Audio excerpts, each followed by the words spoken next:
नमस्कार दोस्तों, युवराज सिंह लोधी।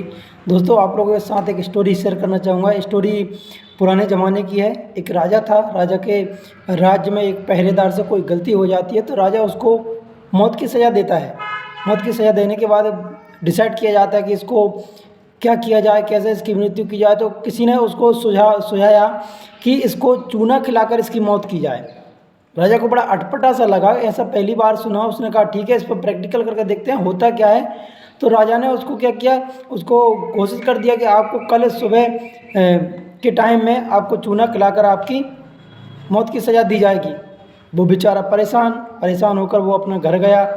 बीवी बच्चों से बोला कि ऐसा ऐसा परेशानी है, राजा ने मुझे मौत की सज़ा दी है, मैं कल से इस दुनिया में नहीं रहूँगा, मैं क्या करूँ। रोता बिलखता हुआ बेचारा परेशान होकर गया, दुकानदार के पास जाता है। दुकानदार से बोलता है कि मुझे 1 किलो चूना चाहिए। बोले क्यों भाई, क्या हो गया, बहुत परेशान लग रहे हो, क्या हुआ।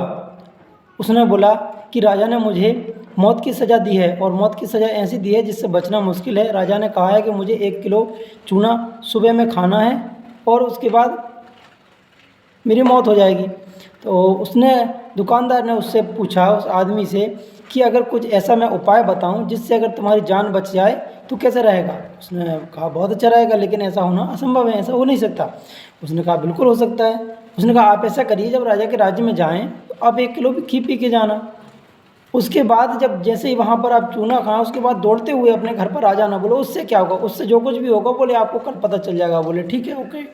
जब वो घर जाता है, रात में सोता है, जब सुबह उठ के दरबार में जाता है राजा के पास, दरबार में पहुंचकर सब दरबार लगता है, राजा सब लोग आते हैं तो उसको आदेश दिया जाता है कि आप चूना खाइए। सब लोग देखते हैं, वो चूना खाता है। चूना खाने के बाद वो पहले राजा से बोल देता है कि जैसे ही मैं चूना खाऊंगा, मेरी एक आपसे विनती है कि मैं दौड़ते हुए आखिरी समय में अपने बीवी और बच्चों से मिलना चाहता हूँ।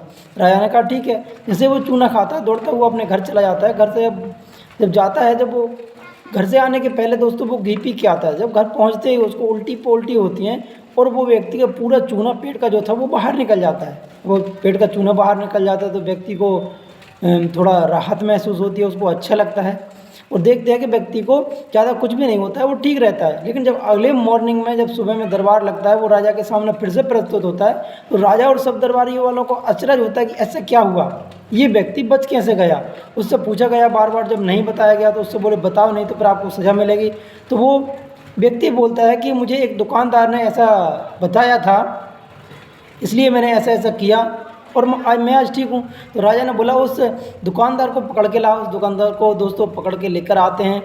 पहरेदार लोग, दरबारी लोग जाते हैं, लेके आते हैं उसको, राजा के सामने प्रस्तुत किया जाता है। राजा उससे पूछता है बताइए ऐसा आपने क्या सोचा। बोले कि ऐसा मुझे लगा कि शायद घी पीने से आदमी को घी पचता नहीं है और उल्टी हो जाती है। उसी प्रकार अगर चूना आप इसको खिलाएंगे तो घी पीने की वजह से इसको उल्टी हो जाएगी और व्यक्ति बच जाएगा, मैंने बस ये सोचा।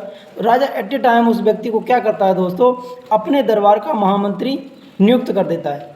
दोस्तों, उस महामंत्री का नाम मैं बताना चाहूँगा आपको कि उस महामंत्री का नाम है बीरबल। और दोस्तों वो राजा थे अकबर। दोस्तों एक ऐसा बीरबल जिसने पूरे दुनिया में आज राजा अकबर का नाम रोशन किया और खुद का तो किया ही किया।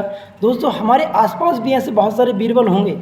हमें लोगों को पहचानना होगा, लोगों को समझना होगा, लोगों को पढ़ना होगा। दोस्तों जब तक आप लोगों को नहीं पढ़ेंगे दोस्तों, आप कभी महान नहीं बन सकते। मेरा कहने का यही है कि आप लोगों को पढ़िए, लोगों को देखिए, उनको समझने की कोशिश करिए। बहुत सारे ऐसे बीरबल्स हैं, अगर उनका और हमारा साथ मिल गया दोस्तों, हम लोग ज़िंदगी में बहुत आगे तक जा सकते हैं, बहुत बड़ी सक्सेस कर सकते हैं। Okay, thank you, all the best, thank you.